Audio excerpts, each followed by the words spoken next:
मानव मूलतः है सहृदय होता है और दूसरे की मदद करने के लिए अनवरत तैयार रहता है, लेकिन अवचेतन मस्तिष्क में इस तरह के गुण कई बार दबे रहते हैं, जो समय आने पर मुखर हो जाते हैं और एक दूसरे की मदद बहुत करने के अच्छा। लिए आदमी तत्पर रहता है सदैव। ऐसे में भारत, जहाँ कहा जाता है मिट गया रोम यूनान मिस्र मिट गया, मगर कुछ खास है हम में कि हस्ती मिटती नहीं जहाँ से। आपने ओल्ड एज होम की बात करी, क्या ऐसा कोई संदेश हम दे सकते हैं जो कि कोरोना हमें लगातार दे रहा है, घर की ओर लौटो, जहाँ वृद्धाश्रम जैसी चीज ही नहीं रहेगी, हर आदमी को अपने घर की ओर कभी न कभी लौटना चाहिए। ऐसी स्थितियों को देखते हुए रोजगार पर जो संवेदना आपकी है, बिल्कुल आज हम पूरे मीडिया में देख रहे हैं किस प्रकार से 60 साल के एक पुत्र ने अपनी 90 साल की माता को रेडी पर ले जा रहे हैं, गर्भवती महिलाएं पैदल जा रही हैं, बड़ा पीड़ा देने की स्थितियां हैं सब कुछ। और इनके लिए समाज को, सरकार को मिल करके बहुत कुछ ऐसा करना चाहिए ताकि इनका कहीं भी ठहराव है, क्योंकि ये भी ऐसी स्थिति है कि ये कोई 10 साल में, कोई 15 साल में अपने गांव जा रहा है, तो गांव में इनके घर भी अनुकूल स्थिति में नहीं होंगे। उन घरों में कोई भी सहायता दी जानी चाहिए, ऐसा हमें लगता है। तो पर रोजगार गांव में सृजन छोटे लोग लेवल पर किस तरीके से सरकार को करना चाहिए, सामाजिक रूप से उन्हें किस तरीके की सहायता दी जानी चाहिए ताकि गांव में वो कुछ समय के लिए ठहर सकें, जब तक शहर की स्थितियां बहुत बेहतर नहीं हो पाए। देखिए, आपने बहुत एक ऐसा सवाल पूछा अच्छा, जिससे मेरे मन में जो कुछ कई दिनों से, विशेषकर जो मैं कह रही हूँ माइग्रेंट लेबर की समस्या देख रही हूँ, तो मेरे मस्तिष्क में बार बार ये बात उभर कर आ रहा है कि हम कहीं गांधी को हाशिए पर हमने रख दिया था। जी। आज गांधी के अस्तित्व का, उनके विचारधारा का और उनके प्रैक्टिकल विजडम का, जिसको गांधी के बारे में कहा जाता है कि वो सबसे बड़े प्रैक्टिकल आइडियलिस्ट थे, बिल्कुल है ना, बिल्कुल। व्यावहारिक आदर्शवादी थे। जी। आदर्श था, पर वो पूरा यूटोपियन आदर्श नहीं था, जी। कल्पनावादी नहीं थे वो, कल्पना लोक में रहने वाले। तो उसका महत्व की ओर संकेत हुआ है। देखिए, जो आप ग्राम की बात कह रहे हैं, क्या हुआ भारत के साथ, ये विडंबना है कि गांधी ने ग्राम स्वराज्य की बात कही, जी। और भारत में आज जो हम ग्राम स्वराज्य की बात के बजाय गांधी की, जब जब भारत आजाद हुआ तो हमारे पास विकल्प था, नगर केंद्रित औद्योगिक विकास करें या ग्राम को सशक्त करते हुए और ग्राम आधारित विकास के उस मॉडल को अपनाएं जो गांधी ने बताया। जी बिल्कुल। पर हमने उस वक्त के नेतृत्व और कुछ जो हमारे विचारकों के बीच जो उनका अपना अपना दृष्टिकोण था, उसमें गांधी की तुलना में नेहरू जी और अंबेडकर जी के दृष्टिकोण को वरीयता प्राप्त। गांधी जी परिदृश्य में रहे भी नहीं, लेकिन उन दोनों ने, और उनकी निष्ठा में कोई संदेह नहीं, उनकी राष्ट्रभक्ति में नेहरू जी के और अंबेडकर जी के, लेकिन उनका दृष्टिकोण था कि हम विशाल उद्योगों के माध्यम से, नगरीय विकास के माध्यम से हम विकास के उस स्तर को प्राप्त कर लेंगे जिससे हम अभी तक वंचित रह गए। अब उसका परिणाम क्या निकला कि हमने गांवों को कहीं निग्लेक्ट कर दिया जी। और उस गांवों को निग्लेक्ट करने का परिणाम क्या कारण है, आप सोचिए महेंद्र जी। एक बालक गांव में जैसे ही पढ़ने में थोड़ा अच्छा होता है तो उसके माँ बाप सोचने लगते हैं इसको नवोदय स्कूल में करवा देते हैं एडमिशन। नवोदय में नहीं हुआ, अगर नवोदय की तुलना में अगर उनकी आर्थिक स्थिति थोड़ी बेहतर है तो वो किसी प्राइवेट स्कूल में डाल देंगे और शहर भेजने की तैयारी हो जाती है। मतलब कोई मेधावी व्यक्ति गांव में नहीं रह सकता, कोई योग्य व्यक्ति गांव में रहेगा तो उसकी कोई उपादेयता नहीं होगी और उसके मेधा का, उसके सामर्थ्य का, उसकी क्षमता का, जो जिसको कहते हैं उसका विनियोग ग्राम के विकास में हो सकता है। यहाँ रहकर भी वो अपनी क्षमताओं का अपने लिए भी और समाज के लिए भी उपयोग कर सकता है। इसको हमने अपने उस विकास के उस मॉडल में कहीं स्थान ही नहीं दिया और परिणाम क्या निकला कि सब गांवों से उठ के लोग शहरों की ओर चले गए, क्योंकि गांवों को हमने निग्लेक्ट किया। ये जो अब पुनः ये वर्तमान सरकार कहने लग गई है, ग्रामोत्थान से राष्ट्रोत्थान, पिछले 2-3 सालों में हमें सुनने को मिला, और गांवों को भी वाईफाई से कनेक्ट करने की बात करना, और सॉइल इंश्योरेंस करना, और सॉइल टेस्टिंग करना, और हम जो ये कर रहे हैं, ये जो अभी हुआ है, ऐसा नहीं कि पूर्व में नहीं हुआ, गांव में भी हमने एग्रीकल्चर को जिस तरह से प्रोत्साहन मिलना चाहिए वैसा नहीं मिला, लेकिन नरेगा के माध्यम से भी काफी कुछ गाँवों को जो माइग्रेंट लेबर्स थी उनको रोकने की कोशिश की गई थी नरेगा के माध्यम से। नहीं की गई। क्यों नहीं की गई? क्योंकि गांव में आपने विकास की जो संभावनाएं हो सकती हैं उनको आपने टटोला भी नहीं, उनको आपने किसी भी प्रकार से कार्य रूप प्रदान भी नहीं किया। उसका नतीजा क्या निकला कि अब गांवों में या तो महिलाएं रह गई, या बुजुर्ग रह गए, या अक्षम लोग रह गए। अधिकतर अपवादों को छोड़ दीजिए, जो भी सक्षम, जो भी योग्य, जो भी सामर्थ्यवान है, अधिकांश शहरों की ओर पलायन कर गए। और ये विडंबना देखिए कि ये लोग फिर जब शहर में आते हैं, बच्चे लड़के कमरे ले लेके पढ़ते हैं, और कैसी परिस्थितियों में कितना कष्ट सहन करके सब आरएएस आईएएस ऐसा ही बनना चाहते हैं, कहीं छोटे छोटे पदों पर पहुंच जाते हैं, और सरकारी नौकरियां बहुत सीमित हैं। उसके पश्चात वो कहीं अनस्किल्ड लेबर के रूप में काम करने लग जाते हैं, और उसका परिणाम क्या निकला आप देखिए कि इतनी झुग्गी झोपड़ियां उत्पन्न हो गई कि आज बॉम्बे सबसे बड़ी समस्या से जूझ रहा है कि धारावी स्लम्स में जिस प्रकार कोविड-19 का प्रसार हुआ है, विस्तार हुआ है, प्रभाव हुआ है, वो देश के 1/3 इन्फेक्शंस तो वहीं पर बताए जा रहे हैं। और पूरे देश में सब जगह माइग्रेंट लेबर क्यों गांवों की ओर फिर जा रहे हैं? इसलिए जा रहे हैं कि इस तमाम शहर के चकाचौंध के बावजूद उनको समझ में आ रहा है कि सारे इंडस्ट्रियलिस्ट ये भी कह रहे हैं, अब सरकारें भी कह रही हैं रुक जाइए, हम आपकी सुरक्षा की व्यवस्था करेंगे, लेकिन उनको ऐसा महसूस होता है कि हम अपने उस गांव में जाके ही सुरक्षित रहेंगे, हम ऐशो आराम की जिंदगी नहीं जिएंगे, लेकिन कम से कम हम वहां मरेंगे नहीं। ये आज भी जो उनके अंदर विश्वास है, ये गांव में विद्यमान उस सामुदायिक भावना और भारत की सनातन संस्कृति जो है सहअस्तित्व की और सौहार्दपूर्ण रहने की, एक दूसरे के प्रति सहयोग के बाद की रीति नीति को अपनाने की, उसके प्रति आस्था और निष्ठा है, जिसके कारण तमाम परेशानियों के बावजूद हजारों किलोमीटर चल के भी लोग अपने अपने गांव की तरफ जा रहे हैं।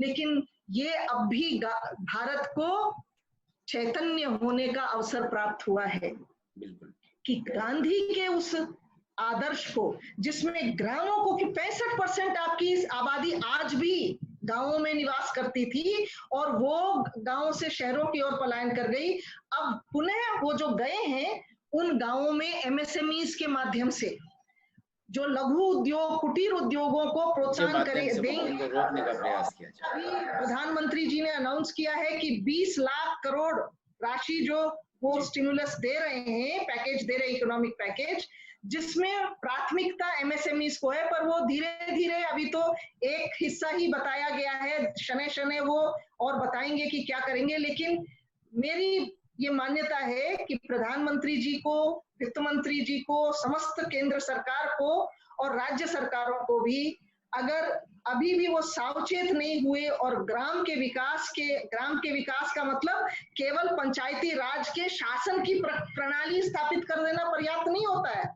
जब तक हम उनको आत्मनिर्भर नहीं बनाएंगे, जो कल कह रहे थे मोदी जी कि हम, परसों कह रहे थे कि हम सेल्फ रिलायंस उत्पन्न करें, यही आत्मनिर्भरता की बात तो गांधी जी कह रहे थे।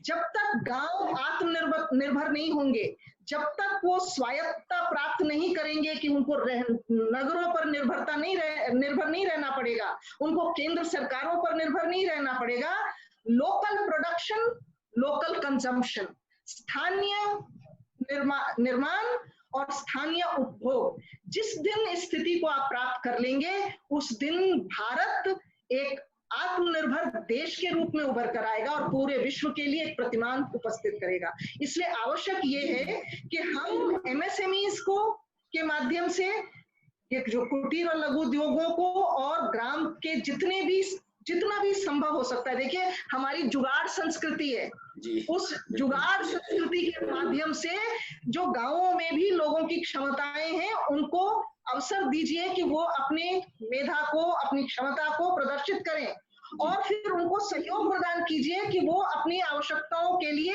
उस सामर्थ्य को, उसको ट्रेनिंग देनी पड़े तो ट्रेनिंग दीजिए। आप रिसर्च करवाइए कि कैसे उनके यहाँ विकास हो सकता है। जब ग्राम आधारित विकास होगा तब जाकर देश का विकास हो पाएगा। और ये जो ग्राम आधारित विकास करने के लिए, आखिर ये कोई बहुत अकल्पनीय आदर्श नहीं है, बल्कि आप कल्पना कर सकते थे कुछ वर्ष पहले कि पूरे भारत में शौचालयों का निर्माण हो जाएगा और कंप्लीटली ओडीएफ फ्री हो जाएगा। आप देखें, ओपन डेफिकेशन से मुक्त हो गया भारत। ये कितनी और बिना कोई, जिसको हम कहते हैं ना, सिंगापुर को 50 साल लगे करने में।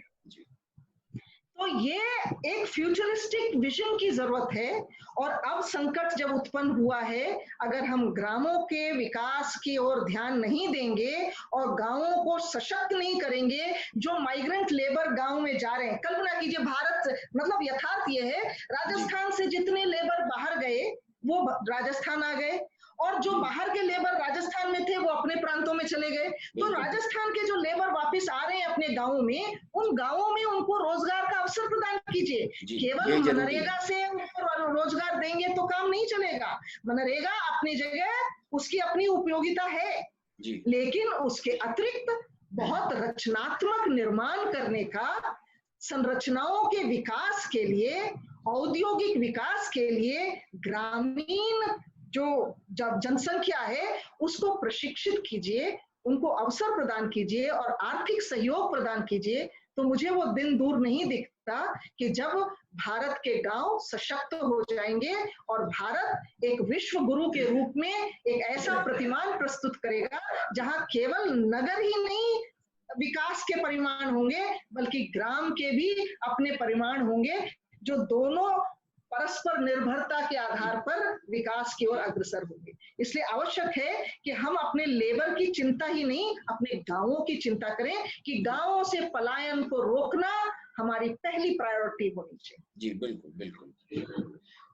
पहले एक मनोवैज्ञानिक और बाकी लोग बताया करते थे कि वर्चुअल दुनिया में रहने का परिणाम ये होता है कि आदमी परेशान हो जाता है, डिप्रेशन में चला जा सकता है और उसके आसपास के जो फिजिकल रिलेशन है, पड़ोसी है, वही विपदाओं में सहयोग करते हैं। फेसबुक के चाहे 10,000 मित्र हों, वो आपात रूप में मदद करने नहीं आते हैं। लेकिन आज अब इस समय परिस्थिति उल्टी हो रही है सोशल डिस्टेंसिंग की। ऐसे में शादी ब्याह, या भारत उत्सवों का देश है जहां पर त्योहार ही त्योहार है जो हमें हमेशा सकारात्मक ऊर्जा देते रहते हैं। अब इन त्योहारों की, शादियों की जो मनाने की स्थितियां हैं वो साल 2 साल के लिए शिथिल हो जाएंगी। ऐसे में हमारे सामाजिक संबंधों पर इस वर्चुअल दुनिया का या कोरोना का या लोगों को नजदीक नहीं आने का क्या दुष्परिणाम या अच्छा परिणाम आप देखती हैं? देखिए, इसके दोनों पक्ष हैं, जैसा आपने संकेत प्रश्न में ही कर दिया कि इसके अच्छे परिणाम भी हैं और इसके दुष्परिणाम भी हैं। अच्छे परिणाम ये हैं, कल्पना कीजिए ये समस्या उत्पन्न हुई होती और हमारे पास इस प्रकार की टेक्नोलॉजी नहीं होती जिसमें आप और हम आज संवाद कर रहे हैं, बिल्कुल ठीक है ना? यस। और अगर ये नहीं होता तो फिर व्यक्ति और कितना एकाकी हो जाता, निराश्रित और कितना ज्यादा वो जिसको कहते हैं ना मानसिक जो तनाव है उससे ग्रस्त हो जाता।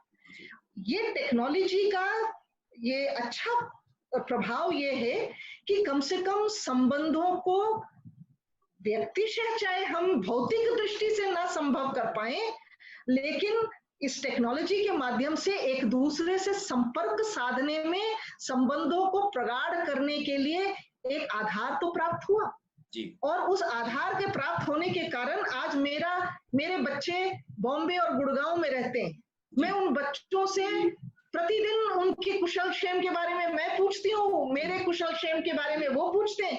ट्रेन बंद है, हवाई जहाज बंद है, सारी यातायात की सुविधाएं जब प्रतिबंधित कर दी गई हैं, तो उनको कितना संतोष मिल रहा है कि उनकी माता सुरक्षित है, मुझे संतोष मिल रहा है कि मेरे बच्चे सुरक्षित। यस, ये एक बहुत अच्छा। अब जहां तक उत्सवों की बात है, एक ये भी बात है, मैं कहती हूँ, जो आडंबरवाद हो रहा था, विवाह जो हो रहे थे आजकल, जिस प्रकार का प्रदर्शन हो रहा था, मतलब दुरुपयोग पैसों का हो रहा था।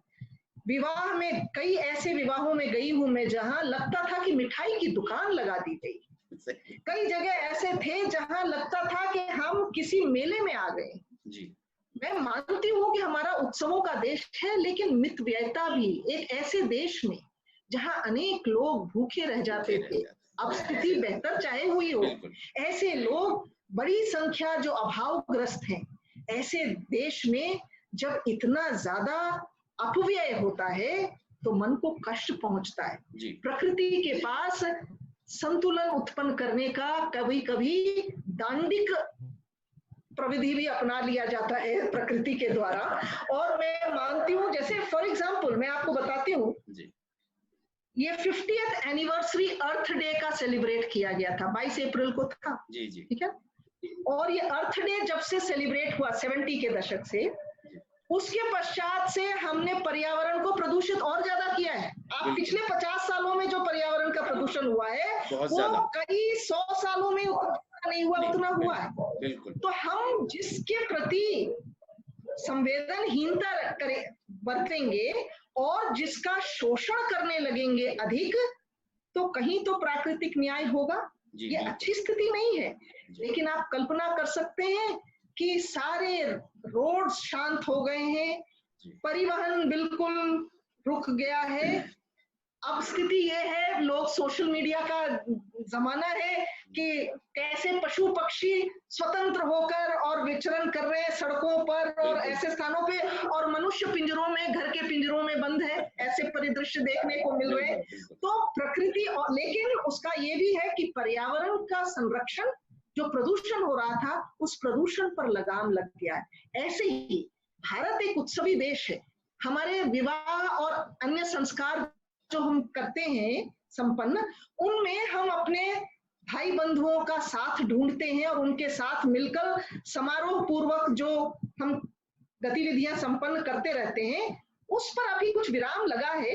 लेकिन ये हम आत्मसंयम बरतेंगे और मानव की क्षमताएं अपार हैं। इस संदर्भ में कम से कम वैज्ञानिक प्रगति इस दिशा में इतनी बढ़ गई है कि हम बहुत जल्द इस कोरोना वायरस पर भी विजय प्राप्त कर लेंगे। तो मुझे लगता है पुनः हम अपने उस उत्सवी माहौल में प्रवेश कर जाएंगे, एक नई ऊर्जा के साथ, एक नई आशा के साथ और एक नए उत्साह के साथ। लेकिन हाँ, ये कम से कम इस टेक्नोलॉजी के माध्यम से वो विवाह भी अगर माता पिता देख रहे हैं, हमने ये भी देखा कि दाह संस्कार में भी नहीं आ पाए। जीवन और मरण तो किसी के हाथ में है नहीं। जब कई लोग परिवार में, ऐसा भी दुखद हुआ कि परिवार में किसी सदस्य की परलोकगमन हुआ, तो ऐसे में कम से कम टेक्नोलॉजी के माध्यम से अपने नमन, अपने श्रद्धा, सम्मान और उनके अंतिम संस्कार भी देखने का, चाहे वर्चुअली ही सही, पर उसमें सम्मिलित होने का एक भाव, एक संतोष प्राप्त हुआ है। तो ये टेक्नोलॉजी ने मानव का सहयोग तो किया है। इस संकट की घड़ी में भी हमारे संवाद में विराम नहीं लगा है। फिजिकल डिस्टेंसिंग के बावजूद सोशल निकटता, संबंध भौतिक रूप में ना सही, भावनात्मक रूप से और सुदृढ़ हुई है और प्रगाढ़ ही हुआ है। लेकिन मैं ये मानती हूँ, पुनः गांधी दर्शन की विद्यार्थी हूं मैं, तो मैं ये मानती हूँ कि ऑटोमेशन जो हो रहा है, जो हम तकनीक पर हमारी जो निर्भरता बढ़ती चली जा रही है, ये पश्चिम का अंधानुकरण करना भारत के लिए कभी भारत के हित में नहीं है।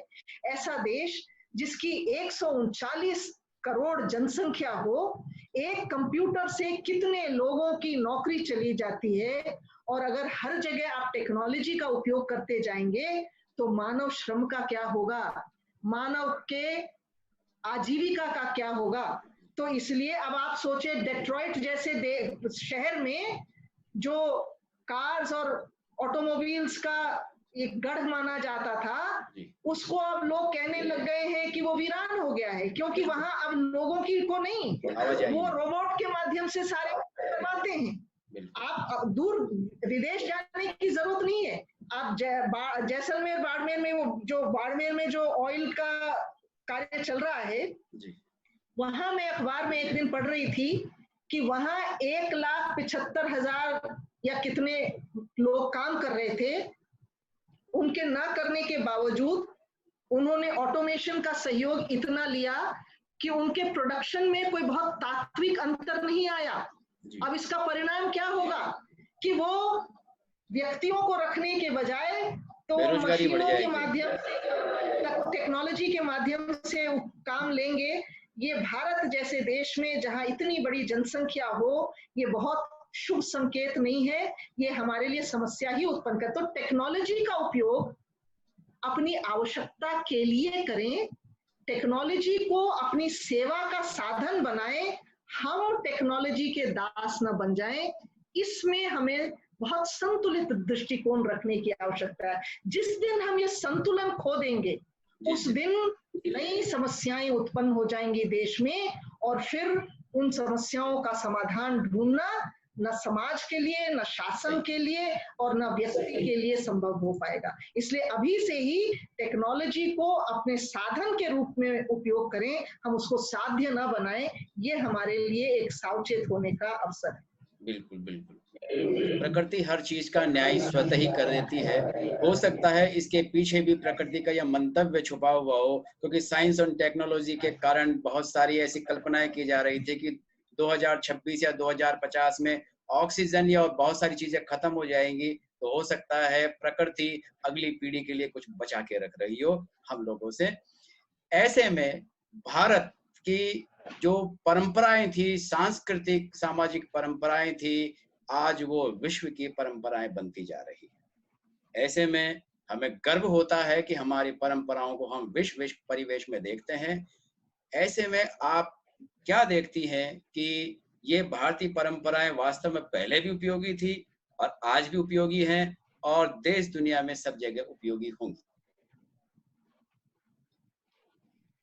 देखिए, हमारी परंपरा तो सदैव से जो रही वो आज भी है। उतनी, जिसको हम कहते हैं ना, प्रभावी तरीके से भारत में भी नहीं रह पाया शहरों में जैसा पहले था। लेकिन कुछ तो हमारे जो कहते हैं कि रोम और यूनान तो मिट गए, लेकिन भारत आज भी अपनी उस सनातन परंपरा को धरोहर के रूप में उसको बचाए हुए है और गांवों में ज्यादा दिखने को मिलता है वो। इसलिए हमारी जीवन शैली जो रही है, वो जीवन शैली हमारी उन परंपराओं से निर्दिष्ट रही है। इसी कारण हमारी सामाजिक संस्थाएं भी ऐसी बनी हुई है और व्यवस्थाएं भी ऐसी बनी हुई है जिससे मनुष्य मनोवैज्ञानिक रूप से, पारिवारिक रूप से, सामाजिक रूप से और नैतिक रूप से अपने आप को सुरक्षित महसूस करता है। परिवार जैसी संस्था जितनी महत्वपूर्ण हमारे यहाँ है, वो पाश्चात्य देशों में उसको एक वैधानिक स्वरूप प्रदान करके उसके भावनात्मक जो अंश था उसको कहीं नगण्य कर दिया या बहुत कमतर कर दिया। भारत में आज भी विवाह दो व्यक्तियों के बीच ही नहीं, परिवारों का एक संबंध है, सामुदायिक। और इसीलिए उसका केवल दो व्यक्तियों के बीच अगर झगड़ा भी होता है तो फिर परिवार आपस में उसमें समझौता करने का प्रयास करते हैं।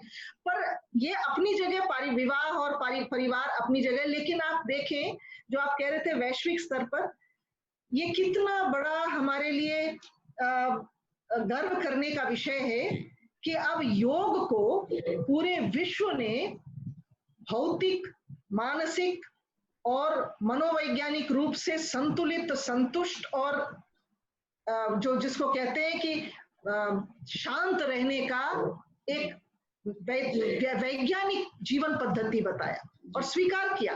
पूरे विश्व ने स्वीकार कर लिया। अब योग को योगा बना दिया, बात अलग है, लेकिन योग को मान्यता मिल गई, बिल्कुल अहिंसा को भी मान्यता प्राप्त हो गया।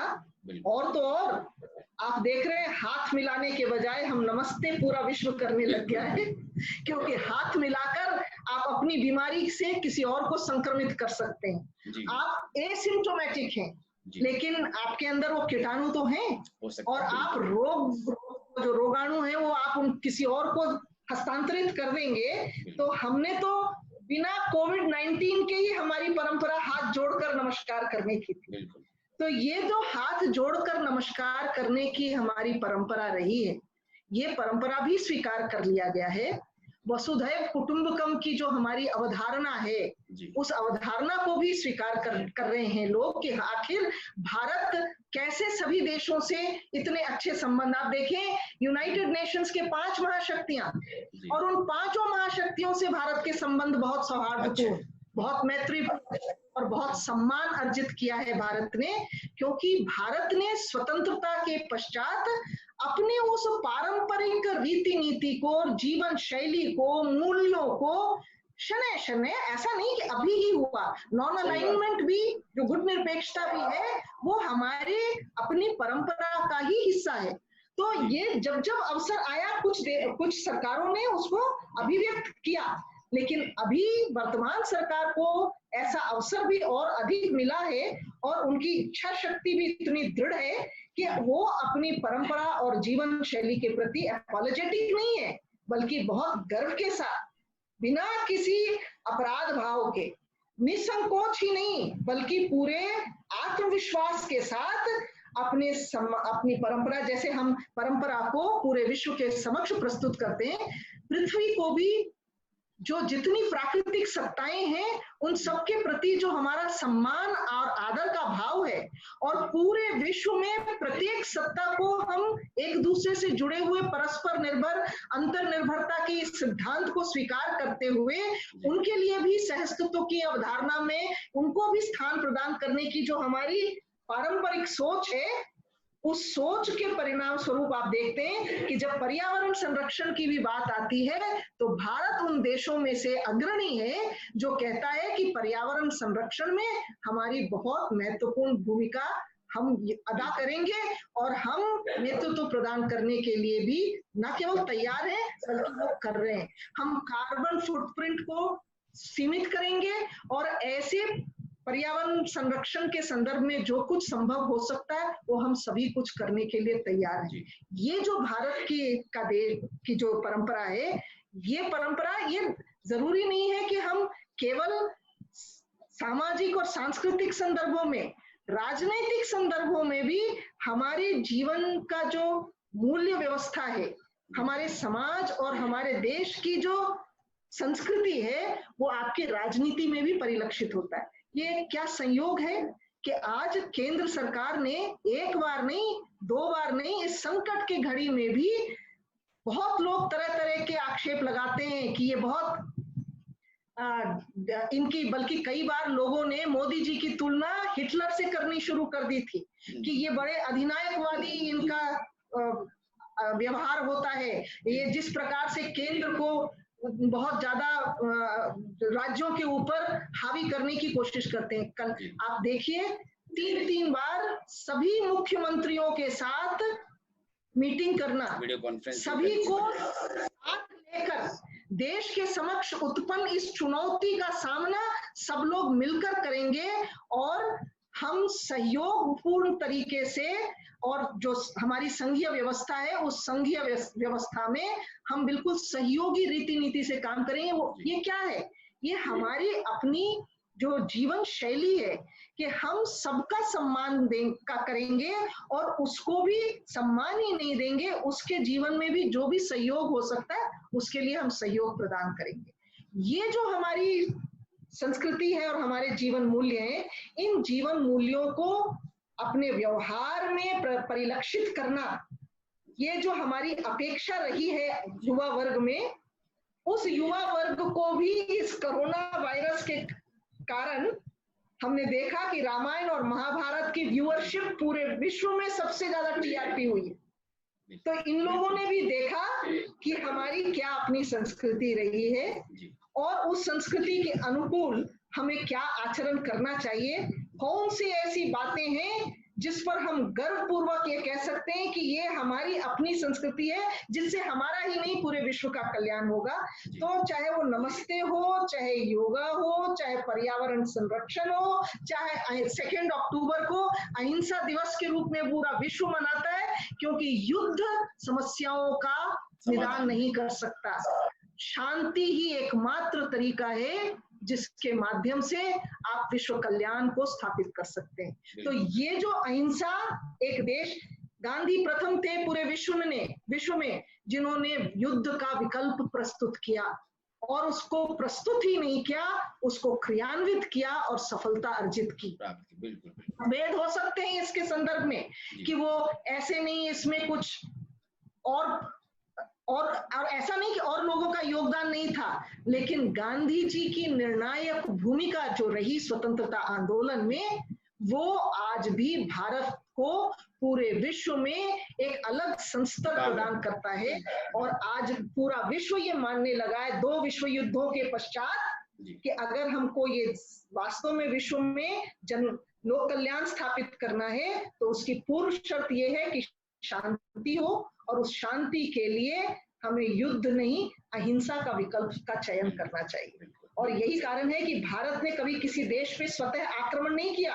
अपनी सुरक्षा के लिए प्रतिक्रिया के रूप में हमने किसी के आक्रमण का विरोध किया होगा और प्रतिकार किया होगा, लेकिन भारत पर यह आक्षेप कभी नहीं लग सकता कि भारत फर्स्ट अग्रेसर रहा हो और किसी देश पर आक्रमण किया हो। तो ये जो शांतिपूर्ण सह अस्तित्व की हमारी परंपरा है, वो शांतिपूर्ण सह अस्तित्व की परंपरा को पूरा विश्व अब स्वीकार कर रहा है। और यही कारण है कि हमारे पूरे विश्व में जिस प्रकार का सम्मान भारत को आज मिल रहा है, जिस प्रकार से भारत के प्रति लोग आशा और उम्मीद के साथ देख रहे हैं, और अन्य देशों में जो नेतृत्व का संकट उत्पन्न हो रहा है, वो भारत के पुनः विश्व में नेतृत्व प्रदान करने की दिशा की ओर संकेत कर रहा है। और मैं मानती हूँ कि ये सिर्फ राजनीतिक नेतृत्व के कारण में नहीं, बल्कि भारत की सकल सांस्कृतिक परंपरा और देश की संस्कृति के कारण ये संभव हो पाया। बिल्कुल बिल्कुल, हम बिल्कुल वसुधैव कुटुंबकम की भावना के साथ, यदि सर्वजन हिताय सर्वजन सुखाय का पूरा नहीं कर सकें तो कम से कम बहुजन हिताय बहुजन सुखाय का काम तो कर ही सकते हैं, और वो कर भी रहे हैं। आपसे चर्चा बहुत सारे विषयों पर की जा सकती है, बहुत मोह है लगातार आपसे बात करने का, लेकिन समय अपनी सीमाएं बता रहा है। इसलिए एक आखिरी क्वेश्चन एक शिक्षक का शिक्षक से, क्योंकि क्लासरूम टीचिंग में जिस तरीके से आंखों का इंटरेक्शन विद्यार्थी के साथ होता है, बहुत कुछ हम उसे आंखों से सिखाते हैं, बहुत कुछ पढ़ा के सिखाते हैं, और अब वर्चुअल क्लास ले रहे हैं, तो वर्चुअल क्लास को क्या आप मानते हैं, क्या उस क्लास के मुकाबले उतना ज्ञानवर्धक या उससे जुड़ने की सब पूरी कर सकता है आज की स्थिति? महेंद्र जी, आज मैं देख रही हूँ कि सब लोग ऑनलाइन आज क्लासेस की बात कर रहे हैं। जैसा मैंने आपको कहा, ये मनुष्य का ये जो टेक्नोलॉजी का आविष्कार हुआ, ये वास्तव में बहुत सहायक सिद्ध हुआ है, लेकिन हमें ध्यान रखना होगा कि मनुष्य का विकल्प नहीं हो सकता। बिल्कुल ठीक है, तो ये सब्स्टिट्यूट तो हो सकता है, सप्लीमेंट तो हो सकता है, लेकिन ये सब्स्टिट्यूट नहीं। तो ये विकल्प नहीं हो सकता। इसलिए मैं ये क्लास न हो, जिस प्रकार से आज वातावरण हो गया, टीचर तो स्कूल कॉलेज जा नहीं सकता, विद्यार्थी घर में बैठे बैठे कितना खेलेंगे और क्या करेंगे, पार्क में भी नहीं जा सकते, नीचे प्लेग्राउंड में भी नहीं जा सकते, और पूरा कई महीनों का नुकसान उन्हें हो सकता है। तो शिक्षा से वंचित हो जाएंगे, और प्रतिदिन दिन तो बीतते जा रहे। शिक्षा न प्राप्त करने की तुलना में शिक्षा प्राप्त करने का एक अवसर और एक पद्धति हमने विकसित कर ली, जो एक पूरक का रूप तो कर सकता है वो, लेकिन वो विकल्प नहीं हो सकता। पूरक के रूप में मैं ये भी कह रही हूँ कि यंत्र अच्छा है, तरीका भी अभी तक सफल हो रहा है, लेकिन इसमें जब तक एक गुरु और शिष्य के बीच जो संबंध आपस में साथ में बैठकर क्लासरूम में आई कांटेक्ट करके जो होता है, और जो भौतिक रूप से उपस्थित होकर बच्चा अपने टीचर से पूछता है, खासकर छोटे बच्चों में आप देखें कि उसके चेहरे का भाव देखकर एक शिक्षक के नाते मैं पहचान जाऊंगी कि ये बच्चा अभी यहाँ ध्यान दे रहा है या कहीं और खोया हुआ है अपने, और ये बच्चा आज उदास क्यों है जी। इसके चेहरे से पता लग रहा है कि इसको शायद समझ में नहीं आ रहा है, तो इसको और सरल करके बताने की कोशिश करूं। इस स्क्रीन की एक सीमा है, इस स्क्रीन पर मैं इतने सारे चेहरों को, एक एक के भाव को नहीं पढ़ सकती कि कैसा बच्चा ग्रहण कर पा रहा है या नहीं कर पा रहा है, और इसलिए ना बताने के बजाय तो कुछ बता सकूं, ये तो अच्छी स्थिति है। लेकिन हम ये सोचने लग जाएं कि केवल ऑनलाइन ही ये शिक्षा पद्धति चलते रहे और वही लाभ बच्चों को मिलेगा, मैं बिल्कुल इसके समर्थन में नहीं हूं, क्योंकि मैं मानती हूं कि एक टीचर से बच्चा उसके आचार व्यवहार से भी सीखता है। हमारे यहाँ जो एक टीचर ही नहीं, हम उसको आचार्य कहते हैं, उसके आचरण से भी बच्चा ग्रहण करता है बहुत चीजें, और वो आचरण आपके वर्चुअल रिलेशनशिप में उतना नहीं प्रभावी हो सकता है जैसा एक क्लासरूम के अंदर हो सकता है। इसकी अपनी बहुत सीमाएं हैं, और अगर ये सीमाएं नहीं होती तो ये जितनी संस्थाएं हैं ना, क्योंकि टेक्नोलॉजी आज से तो नहीं शुरू हुआ है, सही बात, अब तो इसको 3 दशक 4 दशक तो हो ही गए हैं ना मिनिमम, बहुत प्रभावी रूप से कार्यरत होने में, लेकिन आज भी संस्थाएं चल रही हैं, इसलिए क्योंकि एक दूसरे का सहयोग तो कर सकते हैं, विकल्प नहीं हो सकते। वो आई कांटेक्ट होना, वो physical interaction in the sense कि टीचर से समस्या, एक बच्चा पूछ रहा है, पूरी क्लास वहां सुन रही है, बच्चे भी पूरक प्रश्न पूछते हैं, इन सब की जो आपस में इंटरेक्शन होते हैं, वो इंटरेक्शन उस प्रकार का स्वाभाविक, बहुत स्वाभाविक जो इंटरेक्शन होता है, निसंकोच जो इंटरेक्शन होता है, बिना इस बात की चिंता किए हुए कि अन्य और लोग तो नहीं देख रहे हैं, क्योंकि ये तो ऐसा एक ऑनलाइन तरीका है जिसमें वो पूछने में भी संकोच करेगा, इस पद्धति और टेक्नोलॉजी से अभ्यस्त होने में भी उसको समय लगेगा, और शिक्षक की भी मुझे लगता है, मतलब मुझसे अगर आप पूछें तो मेरी क्षमताएं भी सीमित हो जाएंगी। अगर मुझे कुछ आपको बतानी है तो मैं फिजिकली प्रेजेंट होकर जो बता सकती हूँ वो शायद मैं अपनी इस ऑनलाइन में उस रूप में नहीं बता सकती, but something is better than nothing, and something is better than nothing के अतिरिक्त classroom teaching and online teaching एक दूसरे के पूरक होते हैं, और जैसे पुस्तक और क्लासरूम लेक्चर एक दूसरे के पूरक होते हैं, ऐसे online teaching and classroom teaching एक दूसरे के पूरक हो सकते हैं, लेकिन एक दूसरे के विकल्प नहीं हो सकते।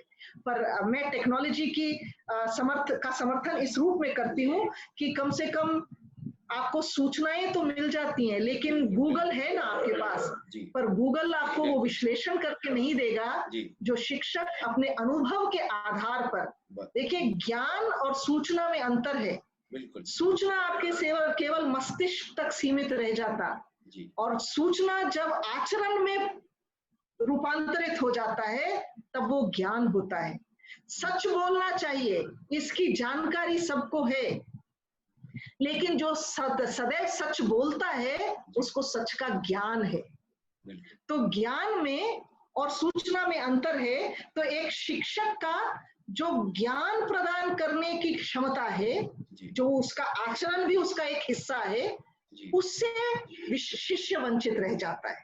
तो इसलिए मुझे लगता है शिष्य का भी जो उसके आचरण से, उसके व्यक्तित्व के निर्माण में जो शिक्षक की, जिसको हम कहते हैं कि एक बहुत कंप्लीट योगदान हो सकता है या और महत्वपूर्ण योगदान हो सकता है, वो योगदान नहीं हो पाता, क्योंकि वो संबंध रियल नहीं होते, वो संबंध वर्चुअल ही होते।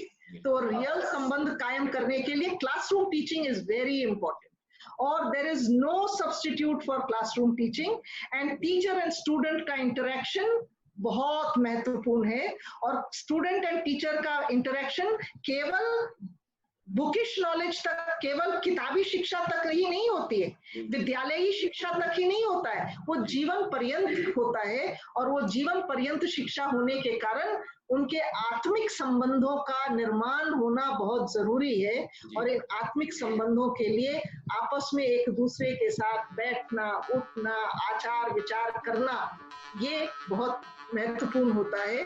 तो इसलिए मैं मानती हूँ कि ठीक है, ऐसे संकट की स्थितियों में कम से कम आपके पास एक और मतलब आधार तो है, तो उसका उपयोग तो कर सकते हैं। लेकिन ऑनलाइन टीचिंग के नॉट, मैंने एक जगह और ये बात कही है, मैं आपसे भी ये शेयर करना चाहती हूँ। जी।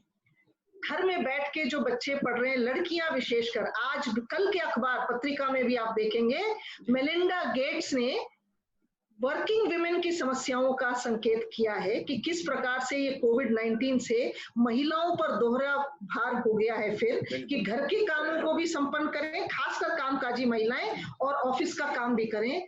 ऐसे ही जो विद्यार्थी हैं लड़कियां, वो जब पढ़ने जाती है तो कॉलेज और स्कूल चली जाती हैं, तो गृह कार्यों से वो मुक्त रहती हैं। कम से कम उस समय वो पूरे, जिसको हम कहते हैं ना, ध्यान के साथ, पूरी क्षमता और निष्ठा के साथ वहां पर एकाग्र होकर पढ़ सकती हैं। घर में रहकर आज भी हम सोच में तो लिंग भेद को समाप्त करने की अवधारणा को निर्मित करने में सफल हो पाए हैं, लेकिन व्यवहार में अभी घटित नहीं हो पाया है पूरी तरह। तो जब तक हम ये जेंडर डिफरेंशिएशन समाप्त नहीं करेंगे, तो लड़कियों का ऑनलाइन एजुकेशन ज्यादा उस दुष्प्रभावित होगा विजावी क्लासरूम टीचिंग। कम से कम कॉलेज जाके, स्कूल जाकर वो दुश्चिंताओं से मुक्त होकर पढ़ पाएंगी।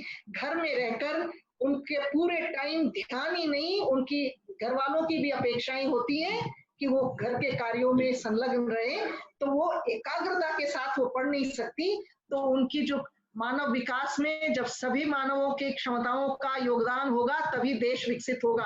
आदि क्षमता का विकास आदि होगी तो फिर वो विकास का स्तर भी कम होगा। इसलिए हम देखें तो लैंगिक स्तर पर भी और आत्मिक स्तर पर भी अगर हम देखें तो क्लासरूम टीचिंग का अपना एक महत्व है, जो ऑनलाइन टीचिंग पूरक तो हो सकता, विकल्प नहीं हो सकता। चलिए, गूगल के जमाने में गुरु का महत्व है, यह आपने कह दिया, हमें गर्व करने का एक विषय मिल गया।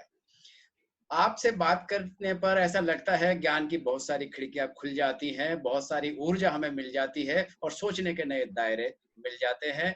आप हमसे जुड़े, इसके लिए बहुत बहुत आभार, बहुत बहुत धन्यवाद। दर्शकों, आप जरूर अपनी टिप्पणी हमें डिस्क्रिप्शन बॉक्स में लिखेंगे और लाइक, शेयर और सब्सक्रिप्शन के माध्यम से अपनी बात को जरूर बताएंगे।